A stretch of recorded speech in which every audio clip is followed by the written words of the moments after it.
is Guardians of the Field, another like Scatterwood story like the one I read or I edited earlier. All right, so we'll begin. Where did everyone go? The Scarecrow in red overalls and a red shirt, checkered like a tablecloth, said to the Scarecrow in blue jeans and a blue shirt. They both had floppy straw hats, yarn hair, and stitched mouths. You'd think a stitched mouth would make it hard to talk, but Red seemed to be whispering like a champ. Blue whispered back. They all left. It was something important. Everybody's gone except you and me. You and me? Red forgot about whispering. Why'd they leave us? Go back to whispering, Blue said. Kids are in the pumpkin patch with their parents. We don't want them hearing us. Red turned his head all around like he didn't care if the human kids saw him. We are the only two here? How did that happen? The others left. Calm down. All right. The others left. Calm down. Where'd they go? I don't know, but I'm sure it was important. If you don't know where they went, Red said, how do you know it's important? Blue said, if it wasn't really important, they wouldn't leave the two of us alone to guard the field, would they? Red tried to swallow, but he realized his throat was made of straw and he couldn't swallow. He said, we've never been alone here before. Why would they leave us alone? It must have been important, Blue said. It's going to be a big day. Red started to turn his head, but then a little boy stood in front of the two scarecrows and stared up at them. They stood perfectly still for a full minute, and the little boy kept staring. Red started to sweat. His head was made out of burlap material stuffed with straw, so he usually didn't sweat, but he was nervous. Now Red needed to sneeze, but the boy was still looking right at him. You might have never seen a scarecrow sneeze before, but they are full of straw, so it happens sometimes. Joshua, come on, help us pick out our pumpkin. When his mother called him, the little boy turned his head. Red brought his checkered sleeve up to his painted red triangle of his nose and sneezed into his arm. He stuck his arm out straight again as the boy looked back at Red again. Joshua, stay with us. Little Joshua grunted at Red and then ran to his mother. You couldn't hold your sneeze any longer than that, Blue asked. He scratched the painted blue circle of his own nose, but he didn't sneeze. You said it's going to be a big day, Red said. What did you mean? Be careful. That Joshua kid is still looking at us, Blue said. It's a big day because we have to guard the field all by ourselves today. Red thought about it and whispered, we can't guard the field ourselves. There's only two of us. We are the guardians of the field, Blue said, like our fathers stuffed before us and our grandfathers stuffed before them. I know that, Red said. He looked over to see that Joshua's mom was wiping his face, so the boy wasn't looking. Human kids hated getting their faces wiped. All the missing scarecrows are guardians of the field too, so why aren't they in the field? It must be important, Blue said. Red rolled his button eyes. We can't guard the whole field, just the two of us. My father said in his day there was only one scarecrow in each field, and he had to guard the whole thing by himself, Blue said. Sure, Red said. Old people are always telling stories like that, but we can't. Blue pointed across the field. Birds! Red stopped talking a moment when he saw the crows lined up on the fence. What do?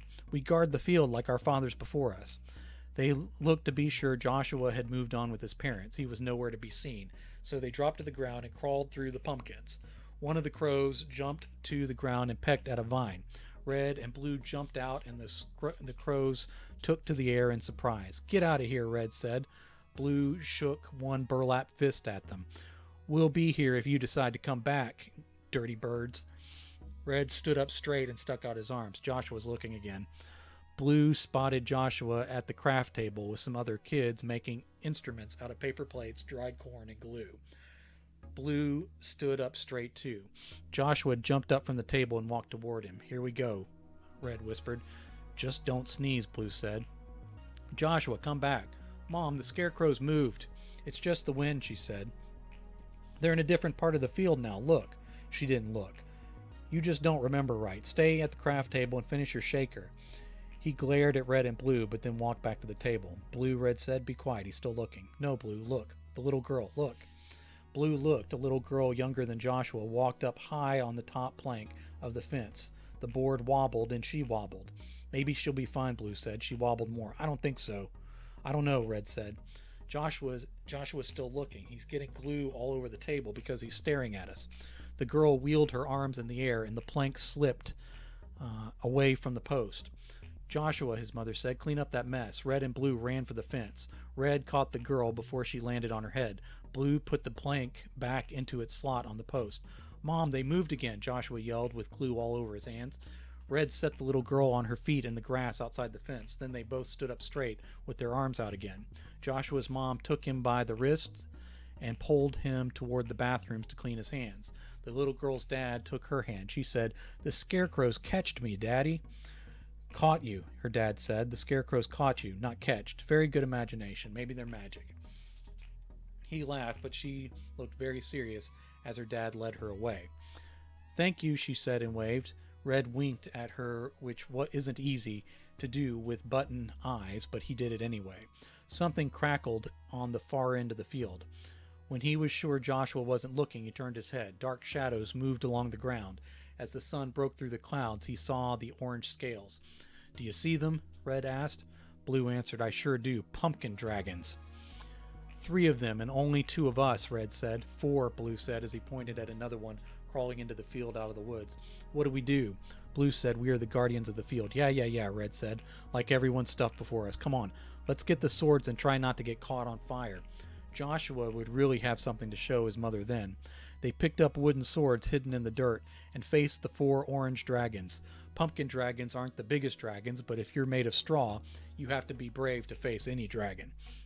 Red and Blue fought hard and dodged the fiery breath. The dragons got tired of being bopped by wooden swords, and all 4 of them left the field. Most of the families were at lunch, so they missed it. Red dropped his sword that was scorched black. He held the red patches of his knees as he caught his breath. Blue said, "Joshua." Red looked up and saw the boy. Joshua stood outside the fence, staring with his eyes wide. "It's time to go," his mother said. Joshua didn't say anything this time. He just stared as his mother led him away. Red waved, but the boy didn't wave back. He probably had never seen scarecrows fighting pumpkin dragons before. That night, the other scarecrows ran back from the road and started grabbing up tools from the shed. Red and Blue walked out to the fence. "Where have you been?" Red yelled. One of the bigger scarecrows said, "Some magic seeds ended up at Lake Scatterwood. We're helping some kids clean up."